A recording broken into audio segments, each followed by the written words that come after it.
Está começando mais um Entre Chaves, o seu podcast de desenvolvimento de software. E em janeiro desse ano, a gente lançou um episódio de tendências em parceria com os agilistas, falando sobre coisas que a gente acreditava que seriam tendências em 2024. E hoje a gente vai conversar sobre o que virou e o que não virou, né? O que confirmou em 2024, o que ainda parece tendência para 2025 e o que não teve nada a ver. No final das contas é isso, né? Não, Ângelo, que tá aqui comigo, meu companheiro de bancada. E aí, Ângelo, como é que você tá? E aí, Fernandinha, muito bem, prazer participar aqui desse episódio junto com os agilistas, né? E vamos ver como é que tá a eficiência da nossa bola de cristal, né? Vamos ver o quanto que ela tá funcionando. Boa. E como hosts aqui dos agilistas, estamos aqui com Júlia. E aí, Ju? E aí, tudo bem, gente? Muito bom poder estar com vocês, pensando num tema que é tão legal, tão divertido de conversar. Exatamente. E também com o Rangel. E aí, Fernandinha, Ângelo, Júlia, muito bom estar com vocês. Vamos ver se nossas premonições concretizaram, né? Mais um ano aí, é sempre bom falar de tendências com esse grupo aqui. Então, falando sobre as tendências da engenharia, eu mesma falei, né, no episódio, que a tendência de 2024 seriam menos códigos desenvolvidos do zero por desenvolvedores e mais supervisões de código, né? Em vez do desenvolvedor realmente desenvolver tudo do zero, ele passaria a ser mais um validador de código. E aí, assim, até lendo algumas pesquisas da Deloitte, vendo, né, as utilizações das ferramentas na prática, eu acredito que hoje ainda não somos só supervisores de código. A própria pesquisa do Dora traz que ainda existem muitos desenvolvedores que estão céticos com inteligência artificial, mas eu acredito que a gente está nesse movimento, a gente está em movimento, né? Então, acredito sim que essas ferramentas, por exemplo, o GitHub Copilot ou o Cursor, tendem a fazer com que as pessoas desenvolvam menos mesmo. E a gente tá vendo isso na prática, né? Assim, os desenvolvedores aqui na DTI, de fato, têm gostado muito do GitHub Copilot, por exemplo, têm utilizado no seu dia a dia, né? E a gente vê a melhoria realmente na performance, na produtividade dos times e mais também, né? Na satisfação das pessoas, né? No aumento do fluxo de trabalho, né? Num flow. Então, assim, eu acho que essas percepções que a gente tinha no início do ano, elas se confirmaram, né? Mas eu acho que ainda não somos só supervisores. É legal isso aí que você falou, porque faz tempo que eu não implemento um teste unitário, viu? Tenho desenvolvido bastante, mas faz tempo que eu não desenvolvo um teste unitário. O teste unitário eu já posso falar que eu sou um supervisor de código já, Fernandinha. Legal. Tenho usado muito o GitHub Copilot para isso. Eu só coloco a classe lá e falo assim, cara, gera um teste unitário aí para mim, por favor. E já sai o código, assim, quase pronto, sabe? Muitas vezes pronto. Muitas vezes eu não tive que fazer nada, sabe? Só peguei e usei mesmo e comitei. E eu lembro que no episódio, né, você comentou que a gente seria... É como se a gente estivesse fazendo um desenvolvimento em dupla. Acho que você usou esse termo. E às vezes eu sinto isso mesmo, porque o Copilot, ele não é só um prompt onde você vai e digita. O Copilot, ele funciona integrado na IDE, ele te dá um autocomplete mais inteligente, assim, sabe? Então, cara, tá lindo. Eu começo a digitar e já paro, cruzo o braço e falo assim, o Copilot vai me entender. E assim, várias vezes ele entende, sabe? Eu não tenho uma métrica, assim, falar 70% das vezes, 90% das vezes ele entende, não sei quantos por cento, mas eu tenho certeza que a maioria das vezes, sabe? Ele entende exatamente o que eu queria. Às vezes teve um dia que eu peguei um Ctrl+C, Ctrl+V do Excel com uma lista de coisas que eu queria colocar no meu código lá, coloquei, cara, eu fiquei impressionado como que o Copilot entendeu e ele fez um código embaixo, assim, bem parecido com o que eu queria. Eu falei, cara, o Copilot tá sendo muito bem treinado aqui, ele tá fazendo muita coisa legal, assim, sabe? Desse jeito é até difícil relacionar com um ser humano que não sabe o que a gente quer, né? Tá dificultando. Exato. O melhor amigo dele agora é um robô, gente. É isso aí, não tem jeito. O que torna um pouco incrível, né? Já que o Fernandinho mencionou o Dora, né? Vou aproveitar e falar um pouquinho dele, porque o relatório de 2024 tá fresquinho. No episódio que a gente gravou há um ano atrás, o Dora falava assim, a gente não tem informação suficiente ainda para analisar os impactos da IA e tudo mais, não sei o quê. Esse ano ele já traz a pesquisa com um pouco mais de dados. Ele fala que acho que 70 e tantos % dos respondentes afirmam que estão usando, mas tem um número meio incrível, que como a Fernandinha falou lá, que acho que era 39% dos respondentes ainda não confiam em IA. Depois desse depoimento do Ângelo aqui, ficou meio absurdo. Eu sou fora da curva, né? Eu sou o otimista, você, né, tá do no Copilot. 61% com certeza. Por isso que eu tô falando, né? Que eu acho que ainda não somos só supervisores, que eu acho que ainda existem pessoas céticas, mas eu acho que muita gente tá gostando muito. E essas ferramentas, gente, estão evoluindo muito rapidamente também, né? Eu ia comentar isso, porque no início do ano eu usei o Copilot e achei horrível. Falei, Exato. não, isso não vai me ajudar nada, isso tá me atrapalhando. Aí voltei a usar, deve ter uns 2, 3 meses. Achei sensacional. Exatamente. Tá, não tem muito tempo que eu ouvi alguém falando até do Copilot para ferramentas específicas. Por exemplo, Copilot for Dynamics, que é o CRM da Microsoft. Que ele tá, naquele momento ali, já tem alguns meses, né? Vou até pegar esse depoimento atualizado lá no nosso time de CRM. Mas que na época ele falava, eu acabava tendo muito retrabalho com o que ele gerava, né? Então talvez isso hoje... Foi a impressão que eu tive no início do ano. Eu tinha muito retrabalho com o código que ele gerava. Aí eu Exatamente. Às vezes essa percepção, né? Isso acontece, né? A pessoa usa uma vez, achou uma porcaria e não usa de novo, né? Mas no final das contas, tá evoluindo muito. O próprio GitHub Copilot anunciou na conferência de devs que eles fizeram em outubro desse ano, né? Recentemente, o GitHub Universe 2024, que eles já anunciaram algumas atualizações, né? Por exemplo, utilização de multimodelos, que antes não era, né? Antes eles estavam bem ligados ao modelo da OpenAI, então eles usavam o 4o, agora o O1, né? Em preview, mas agora eles estão, né? Habilitando essa feature do próprio desenvolvedor escolher o modelo, então isso é muito bom. Se o próprio desenvolvedor vai escolher lá o Claude, por exemplo, que é um modelo que tem, né? No benchmark do mercado, tem se mostrado um bom modelo para lidar com código, por exemplo. Então o desenvolvedor ele vai poder escolher o seu melhor modelo, o modelo que ele mais gosta para lidar com código. Então isso é uma feature, por exemplo, que o GitHub Copilot está trazendo. E é engraçado porque eu acho isso muito interessante, porque nessa conferência que o GitHub fez em outubro agora, eles falaram sobre um termo de AI Native Developer Experience. Então eles estão falando agora realmente de uma experiência nativa com IA. Então é como se realmente as coisas, o fluxo de desenvolvimento estivesse incorporando IA de ponta a ponta mesmo, que é o que a gente aqui na DTI tá falando desde o início desse ano, e a gente vê, né, esse movimento sendo um movimento do mercado, que é no teste que o Ângelo mencionou, mas também é nas outras ferramentas que você mencionou. Então assim, não é só no desenvolvimento, mas é no desenvolvimento também, é na refatoração, é no deploy, é em tudo. Então a coisa passa a ser nativa com IA. Eu lembro que quando a gente conversou sobre isso lá no episódio das tendências mesmo, eu tava um pouquinho mais cético que você, Fernandinha respondeu toda animada, não, eu acho que a coisa vai estar transformada daqui a um ano. E realmente ela tá confirmando isso agora, né? Inclusive, um dado interessante que saiu no relatório da McKinsey também é que durante os anos de 2023 e 2024, isso meio que para exemplificar como é que tem sido a evolução, né, das ferramentas. O tamanho dos prompts que as LLMs conseguiam processar saltou de 100 mil para 2 milhões de tokens. É tipo a diferença de você submeter num prompt um artigo, um tamanho médio assim, 9, 10 páginas, e submeter tipo 20 novelas, sabe? Essa é a dimensão da evolução que as ferramentas tiveram, né? Então, assim, a dica pro desenvolvedor que ainda não se apaixonou é não desista, né? Porque, assim, elas não param de evoluir. Eu acho que é basicamente isso aí. Exato. E tem uma pesquisa também do GitHub, eles chamam de Octoverse, que eles também falam que eles fazem uma análise dos repositórios que existem no GitHub Copilot. E eles viram um aumento muito significativo de repositórios que tratam de aplicações de IA generativa. Né? Eles têm você viu que o Python ultrapassou o JavaScript pela primeira vez? Python pela primeira vez ultrapassou. Acho que é um sinal do crescimento de gente trabalhando com dados também. Tudo isso que a gente tem falado também. Python é a linguagem que as pessoas que estão trabalhando com dados mais gostam, né? Mais utilizam, e também por ter, né? O Python é uma linguagem que bem integra também, né? Às vezes com coisas até nativas e tudo mais. Na parte de dados, então, provavelmente estão muito ligadas essas duas coisas, né? Uma coisa eu acho que interessante, assim, que o Rangel falou e a gente tem comentado aqui, é que as ferramentas, elas estão evoluindo muito rápido. Sabe, parece que você tá pegando um gráfico de juros compostos, sabe? e o negócio começou tímido, assim, mas de repente evoluiu muito. Então eu acho que as ferramentas estão evoluindo dessa forma. Só que aqueles números que o Dora trouxe, que tem muito desenvolvedor ainda com o pé atrás, muitos desenvolvedores, inclusive nesse último reporte do Dora que saiu em outubro agora, falaram que aumentou muito pouco a produtividade.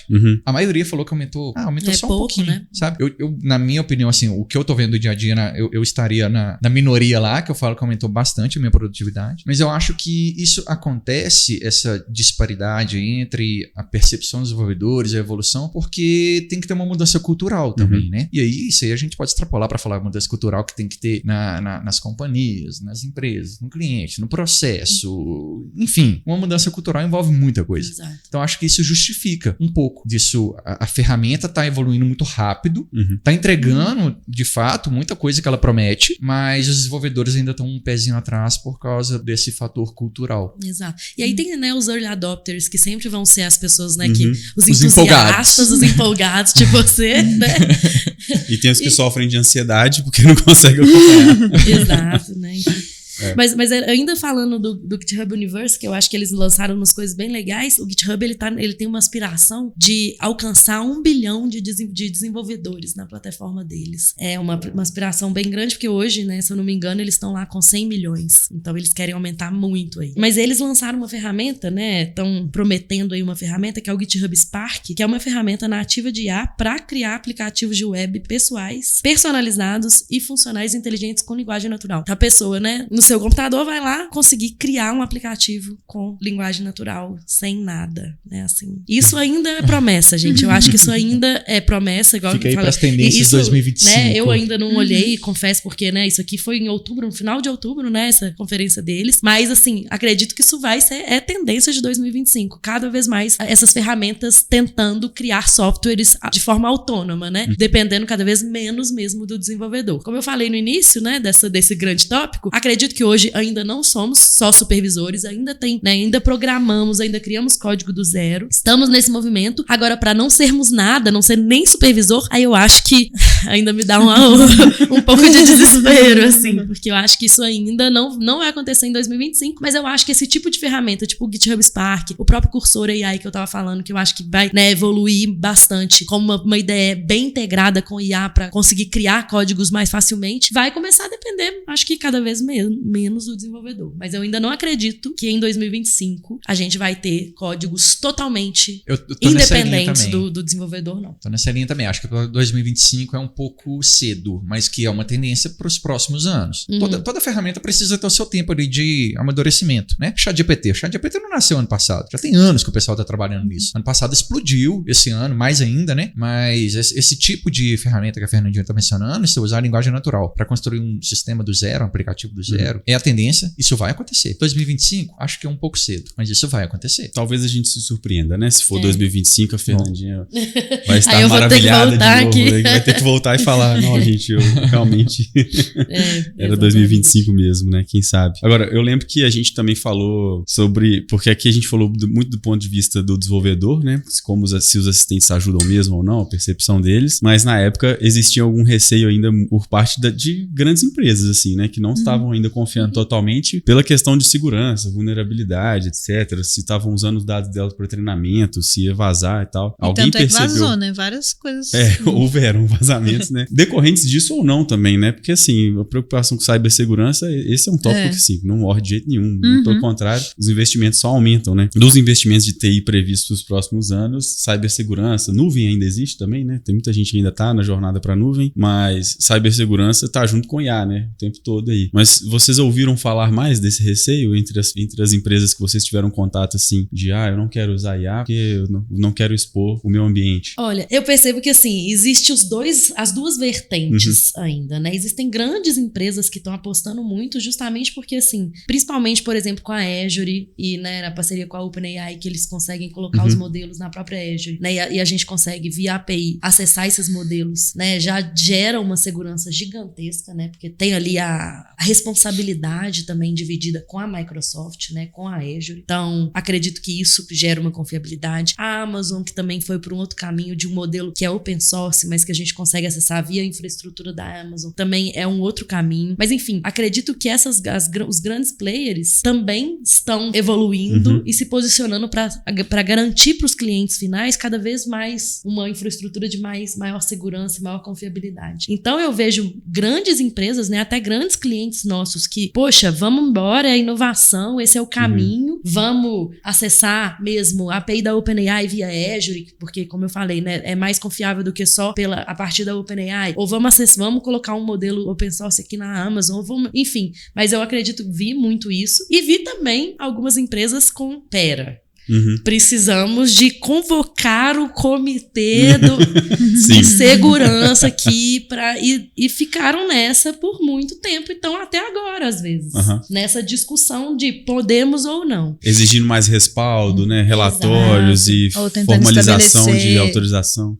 Tentando estabelecer ferramentas próprias de também, e estrutura de governança. Exatamente, mas como eu falei, eu acho que teve uma evolução primeiro, né, desses big players que conseguiram garantir um pouco mais de segurança, mas hoje, gente, tem muitos modelos open source que a empresa pode tanto colocar numa máquina on-premise dela lá, que ela vai garantir 100% que os dados vão estar todos nessa máquina. Claro que isso, né, tem uma contrapartida de custo, mas também, né, colocar esses modelos open source, por exemplo, numa nuvem. E também, né, de alguma forma tá compartilhando com algum grande provedor, mas ainda é um grande provedor. Então, assim, eu acho que as alternativas cresceram do que fazer. Eu acho que as empresas estão com mais clareza de quais caminhos elas querem seguir. Poxa, eu não quero compartilhar de jeito nenhum meus dados. Bom, eu vou para um caminho ali do on-premise, por exemplo. Ou, né, como eu falei... Consciente de que tem uma certa alternativa, né? Existe Porém, uma alternativa. Usar 0,0% de IA mesmo, eu acho que isso já não tem mais, né? Talvez tenha. Olha, eu acho que ainda existem algumas empresas que ainda têm um pezinho atrás, mas eu acho que é tudo talvez por falta de conhecimento mesmo, ou falta, não é nem de conhecimento. Acho que às vezes até o nível do desafio que elas têm, a IA está à frente, assim, no sentido de que outras coisas são prioridades agora para eles trabalharem, para tornar mais maduro ainda, né? Exatamente. Tá, e aí, exatamente. né, como eu falei, ou tá uma digitalizando um monte de coisa. Né? Exato. Ou Exato. uma falta de conhecimento, ou mesmo uma burocratização grande da empresa. Uma falta de conseguir tomar grandes decisões, né? Porque essa é uma grande decisão, de fato. Sim. Né? Às vezes então... volta no que eu falei dos desenvolvedores também, cultural também. Sim, porque exato. são, no final das contas, quem gerencia as grandes empresas são pessoas que têm lá o seu background, têm lá a sua cultura, têm lá as suas crenças, sabe? Essa discussão de adotar ou não IA, adotar um IA na nuvem ou não, on-premise, me lembra quando surgiram as nuvens, muitos anos atrás. Não vou colocar nenhum sistema meu na nuvem, tem que ser tudo on-premise, porque senão a Amazon, a Google, a Azure vai conhecer tudo. Eu acho que é bem parecido, assim, a discussão, sabe? E assim, a gente conhece aqui grandes clientes da DTI, que inclusive do setor bancário, que utilizam GitHub Copilot, que utilizam IA e tá tudo na nuvem. E a gente sabe que tem alguns setores que são muito mais restritos com relação à segurança, sabe? Então, esse é um argumento assim, cara, tem grandes players ali que são de um setor aí parecido e já estão usando. Por que você tá com tanto medo? O que tá acontecendo? Aí a gente entra um pouco com esse papel de consultor, de mostrar quais são os recursos, quais são igual a Fernandinha citou aqui, várias opções, né? A gente tem um cardápio de opções. Como que você quer adotar IA hoje, sabe? Você tem um monte de jeito. Mas é o negócio da inevitabilidade, né? É a gente realmente entender que é o caminho, né? Eu tenho várias alternativas de como eu vou adotar. O não adotar, que aí que parece ser algo que não adotar parece doideira. Mas com relação a isso, inclusive, uma coisa que eu vi criar dois caminhos de discussão ao longo desse ano também, principalmente eu acho que aqui na DTI, né? Porque a gente passou por um momento que a gente falava muito de IA para produtividade, né? Como os assistentes, acelerador de desenvolvimento de código, de teste, de design, de tudo. E o IA na inovação, né? Que é um caminho 200% mais difícil, óbvio, né? Que é a IA realmente como funcionalidade ou como produto, IA gerando valor na ponta, né? Gerando receita, gerando novas coisas para a empresa, etc. Eu acho que isso realmente é muito mais difícil. Agora, o IA para produtividade parece estar um pouco mais consolidado, né? De uma certa forma. Então, mesmo aqueles que estão mais conservadoras no tópico, pelo menos aqui, a impressão que eu tenho é que aqui elas já estão chegando, né? Com relação à produtividade. E um ponto que o Dora fala também, no artigo desse ano, na verdade, ele fala, nos últimos anos, ele tem falado muito sobre bem-estar. É associando produtividade ao bem-estar. Então, por mais que você veja, um pouquinho que seja, né? 5%, tô 5% mais produtivo só e tal. Isso não vale a pena já? Se você tá falando do bem-estar das pessoas que estão usando as ferramentas e tudo mais? Eu acho que vale desde que a gente consiga equilibrar e entender que a nossa capacidade mental de processamento de informação e de conseguir dar conta de temas, eu não posso dizer finita, mas a gente estafa. A carga cognitiva tem que ser respeitada, né? Não adianta você criar 200 agentes pra você interagir diariamente com 200 agentes, você imagina, né? Acabou. Eu acho que a gente ir aprendendo aos poucos a entrar mais naquela lógica do livro do trabalhe 4 horas na semana do que na lógica do eu quero virar uma equipe e eu quero fazer tudo e vou trabalhar um volume muito grande de horas e vou dar conta de todo o estímulo cognitivo que a gente... É nessa linha que eu sou mais fã ainda dos 5, 10%, entendeu? Ninguém tá tentando virar 2, né? Se a gente estivesse identificando a produtividade aumentando assim de 100%, acho que alguma coisa talvez estivesse até errada. Provavelmente o burnout já tá no mesmo pé, assim, tá ali já. um do lado do outro. Mas no final das contas, assim, né? Eu concordo com você, do negócio da produtividade, mas no final das contas a gente também consegue ver que existem tarefas também muito específicas que a gente aumenta muito mesmo. Igual o Ângelo falou. O teste unitário, por exemplo, é um que a gente aumenta pra caramba mesmo. Porque, de fato, a pessoa não precisa, quase que não precisa criar aquele código do zero mais. Então, um negócio que às vezes ela ia demorar um dia, ela tá demorando 1 hora, meia hora. Mas assim, é um negócio realmente... Por mim, coisa que eu demoraria ali 1 hora, 1h30, eu tô fazendo em menos de 5 minutos. Falando de teste unitário. Exato. Então, assim, eu acho que existem essas tarefas que, poxa, ia dar um boom de produtividade gigantesco. Perfeito. Agora, no código ali, que é o core, às vezes vou criar uma função mais complexa, ou às vezes, né, numa função de PO que eu vou, sei lá, discutir um negócio. Isso, gente, realmente o aumento é menor mesmo, e tá tudo bem. E tá tudo bem. O que eu comentei, o autocomplete um pouco mais inteligente, porque ali tem muita regra de negócio embutida. E se você pegar, informar todas as regras de negócio, montar um prompt com a sua história de usuário, pra ir pro ChatGPT fazer o código do zero e tal, talvez ele até faça bastante. Só que você não aumentou tanto a produtividade. Você teve que investir, o tempo que você investiria no código, você teve que investir no prompt, né? Nessas tarefas que demandam um pouco mais do cognitivo, igual a gente estava falando, talvez o ganho de produtividade seja menor, 5, 10%, Perfeito. sei lá. Sim. Mas em tarefas um pouco mais robóticas, não sei mais se repetitivas, né? Aí o ganho de produtividade é muito mais alto.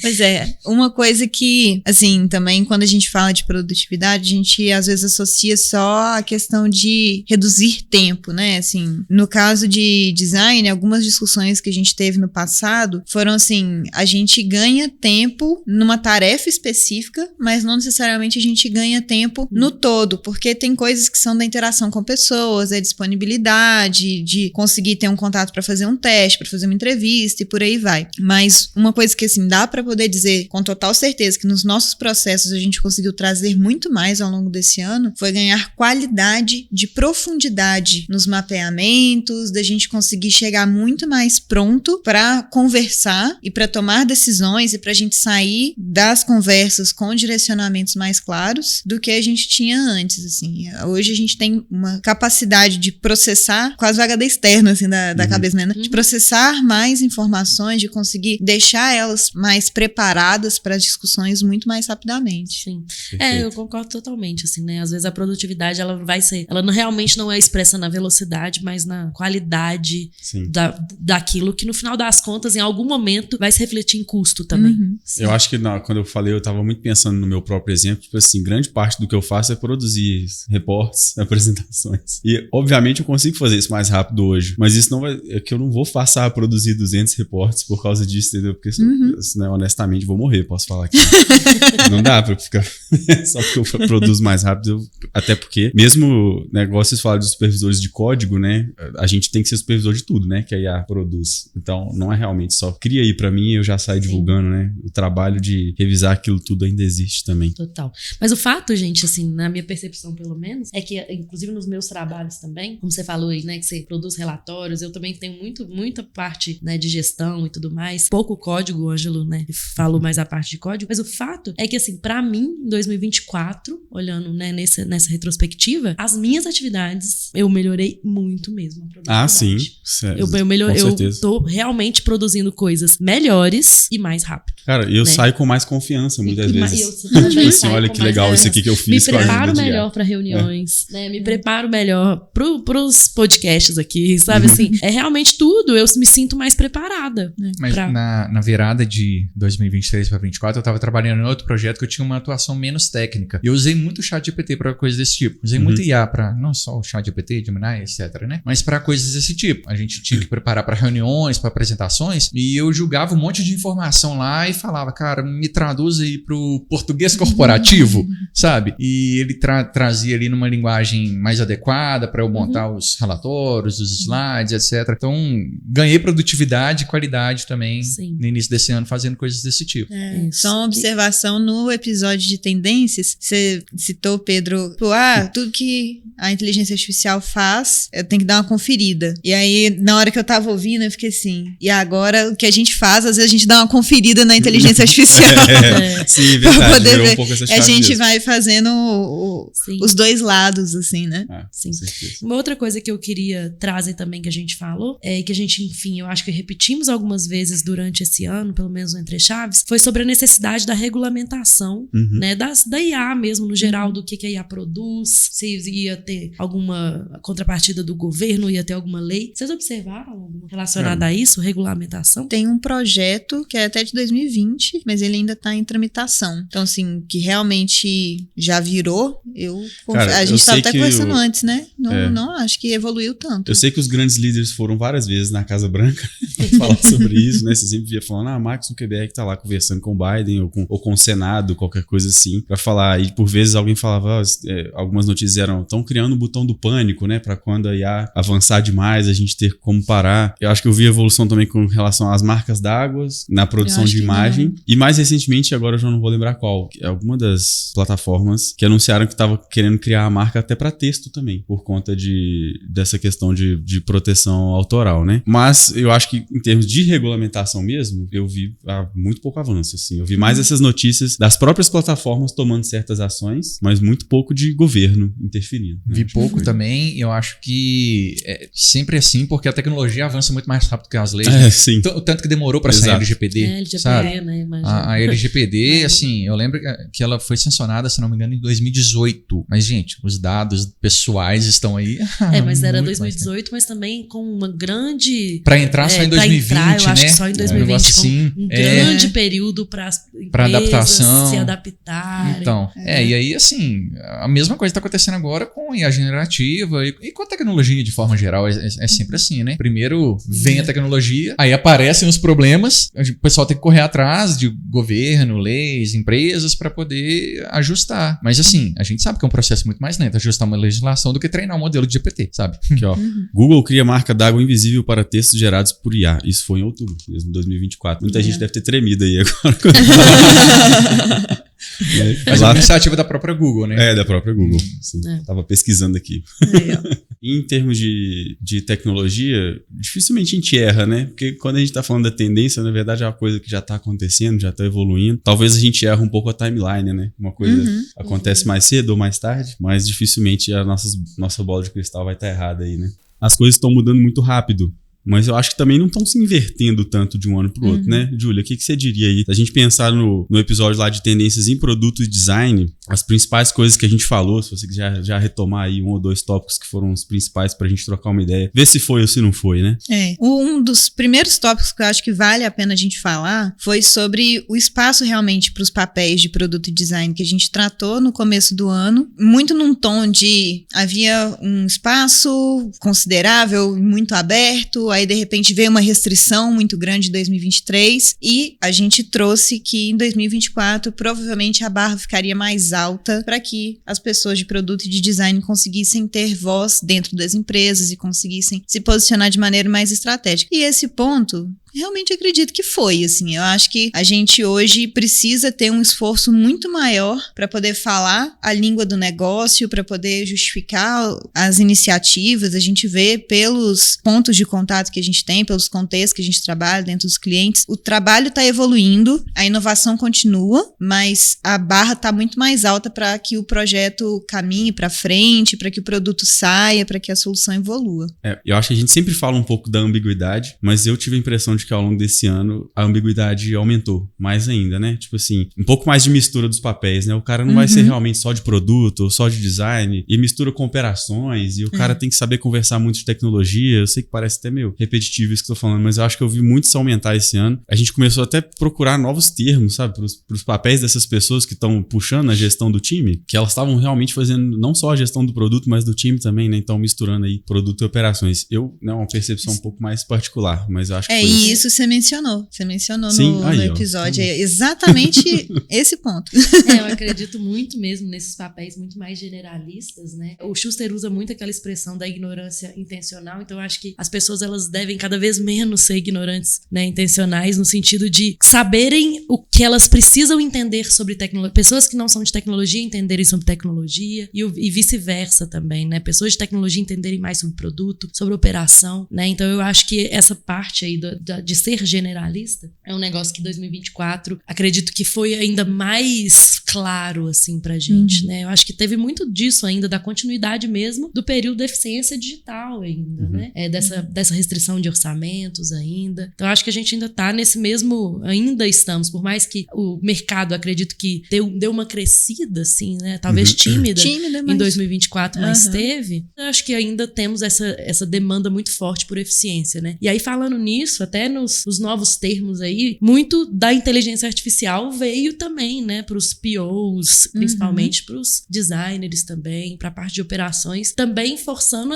essas pessoas, né, a entrarem nesse bonde de ou você utiliza IA, né, pra ser mais produtivo, pra, né, no mínimo no básico ali do seu dia a dia, você endereçar com inteligência artificial, ou talvez você vai ficar pra trás, né?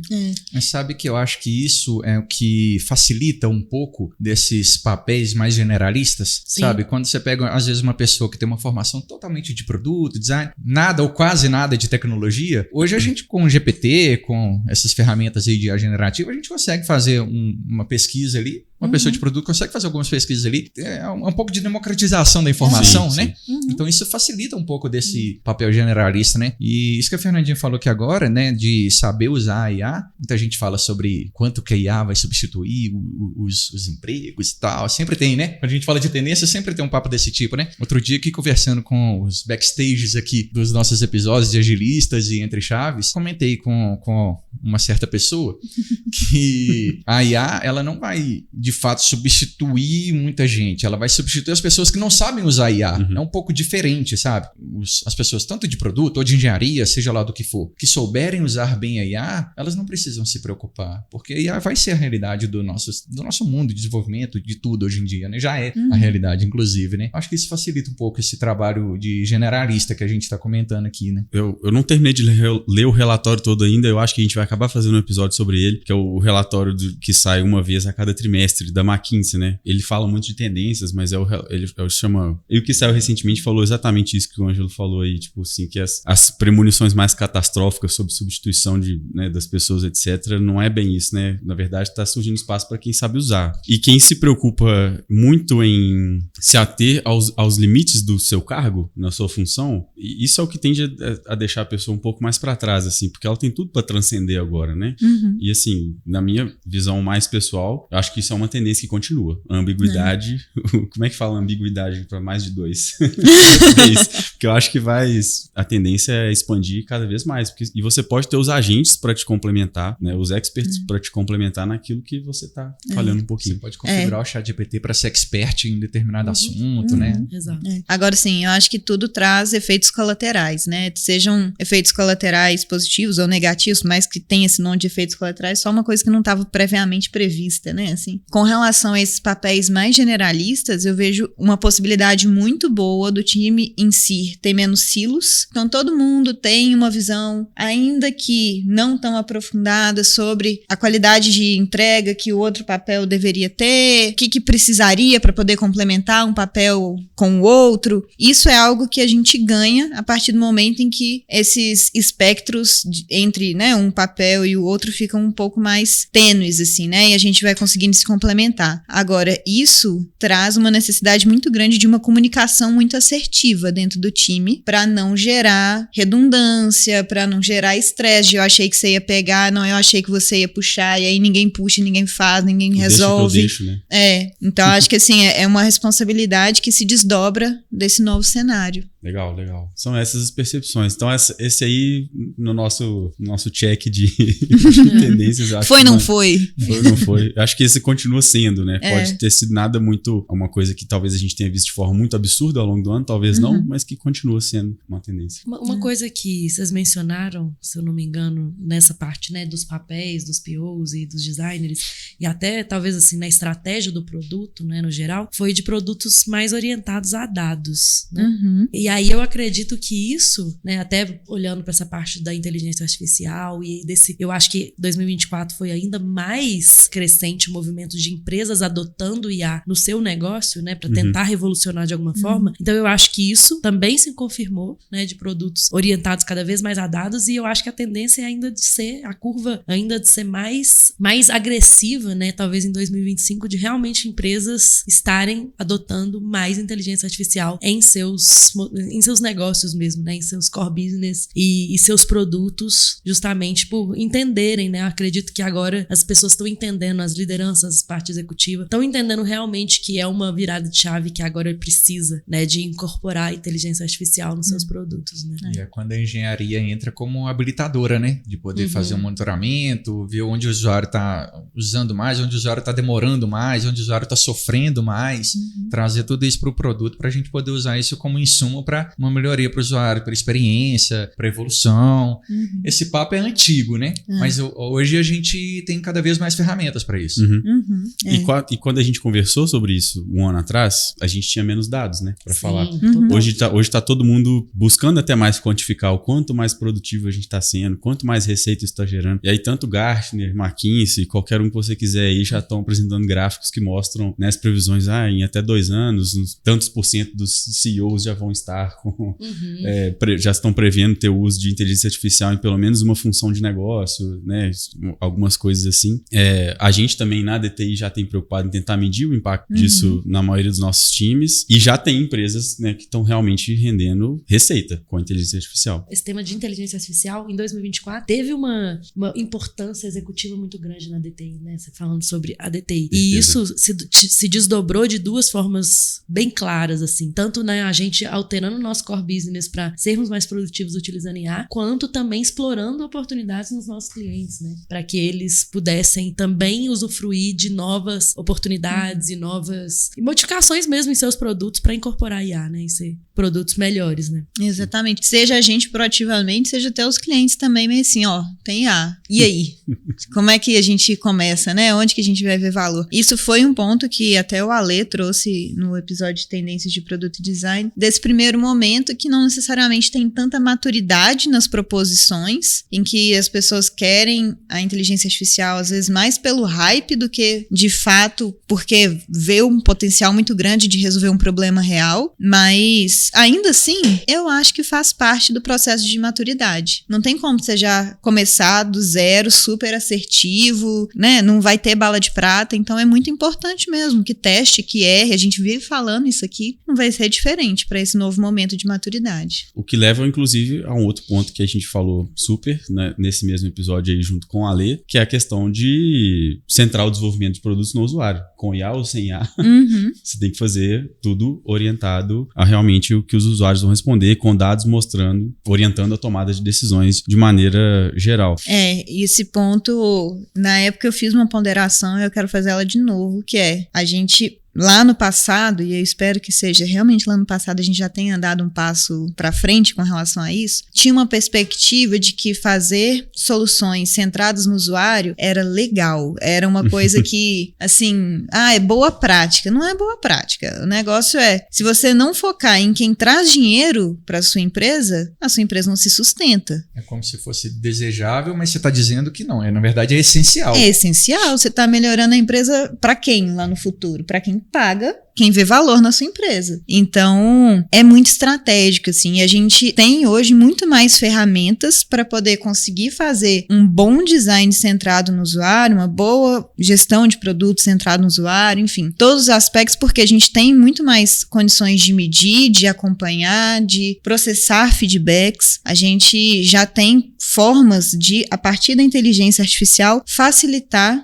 a visibilidade com relação ao que de fato o usuário está trazendo para a gente, seja com mapa de calor, seja a partir de eye tracking, seja pegar um monte de feedback bruto, jogar na inteligência artificial para ela processar, classificar por humor e te ajudar a ganhar atração, caso não tenha, e normalmente não tem braço e cabeça suficiente para poder conseguir fazer esse processamento com qualidade, a gente tem hoje muito mais meios para dar pelo menos um primeiro passo nesse sentido de evolução. Perfeito. Eu vou fazer um gancho bem rapidamente aqui. Acho que a gente falou um pouco de sustentabilidade. Eu tenho a impressão de que eu ouvi menos. A gente até naquele episódio com o Samuel sobre tendências de consumo, uma das tendências era de que a preocupação com sustentabilidade estava diminuindo.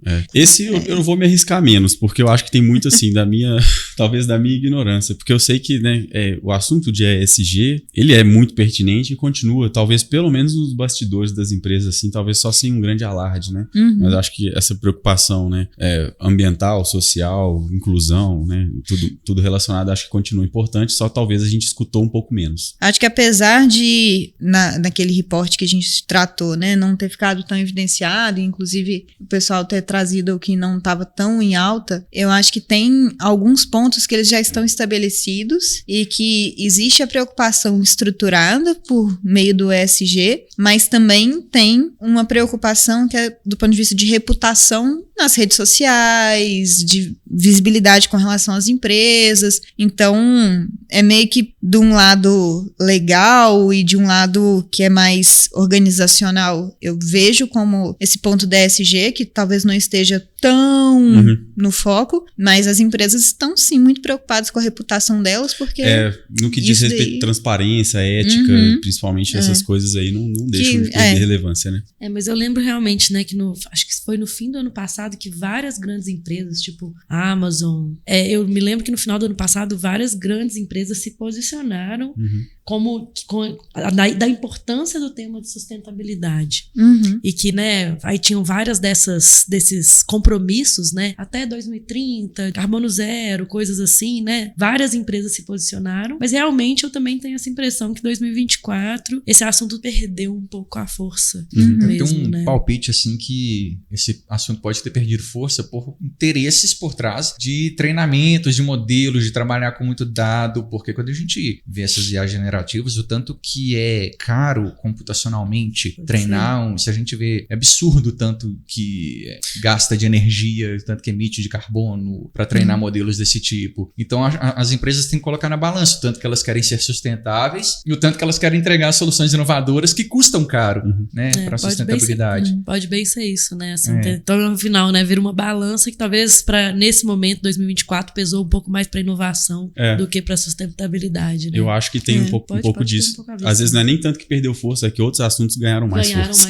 também. Até porque, né, o que eu ia falar antes, eu acabei falando de sustentabilidade primeiro, era um pouco até da mudança de cenário econômico mesmo, né? Porque quando a gente falou no início de 2024, por mais que a gente já estava vindo com um sentimento de melhora, ainda não era nada 100% confirmado, né? Eu até trouxe alguns pequenos dados aqui, por exemplo, que o mercado de TI fechou o segundo trimestre de 2024 com 22% de crescimento, que é bem acima da expectativa para o período, e a previsão é fechar o ano com 21% de crescimento sobre o ano de 2023. Então, acho que a gente esperava uma retomada. Eu até brinquei que achava que o inverno das startups tinha acabado, acho que rolou um climinha na hora que eu falei isso.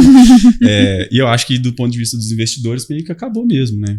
O inverno realmente. Então, talvez a gente voltou a falar mais de inovação, os investimentos se reaqueceram, talvez seja um pouco disso, né? E a gente viu esse ano, a partir da inteligência artificial, até muito pelos esforços que a gente teve de trazer a inteligência artificial para os nossos processos dentro da DTI, a gente testou muitas ferramentas que, com certeza, sim, surgiram a partir de startups que viram uma oportunidade de construir soluções que ajudassem públicos específicos a embarcar ali dentro do processo, a pessoas que talvez não tivessem tanta maturidade para poder fazer um prompt com qualidade e a já ter um direcionador mais facilitado. Então, assim, surgiu e tem surgido muitas ferramentas nesse sentido. Vão morrer algumas, vão evoluir outras. Tem até um exemplo do Cursor, que é uma ideia que tá assim, né, num hype aí, que basicamente é o primeiro editor de código de IA, que ele teve uma arrecadação de fundos de $60 milhões. Então é uma dessas, assim, que, né, uma ferramenta que parece bem promissora, a comunidade ainda tá, né, algumas pessoas falando muito bem, outras ainda com o pé atrás, atrás, mas é uma ferramenta que veio, né, nesse mundo aí do desenvolvimento para acelerar, né, o desenvolvimento de código, que arrecadou 60 milhões de reais de investimento. Então, né, realmente o mercado tá apostando também muito, né? Bom, gente, então a gente acertou muita coisa, eu acredito, no início de 2024 para cá. Erramos algumas coisas, mas eu acho que no final das contas o saldo foi bem positivo. Achei que foi uma boa análise. Tô muito empolgada, entusiasmada para 2025, né, pra gente fazer um novo episódio de tendências e talvez acertar, talvez errar, né? Mas é isso aí. Então, muito obrigada, galera, e até a próxima. Tchau, tchau.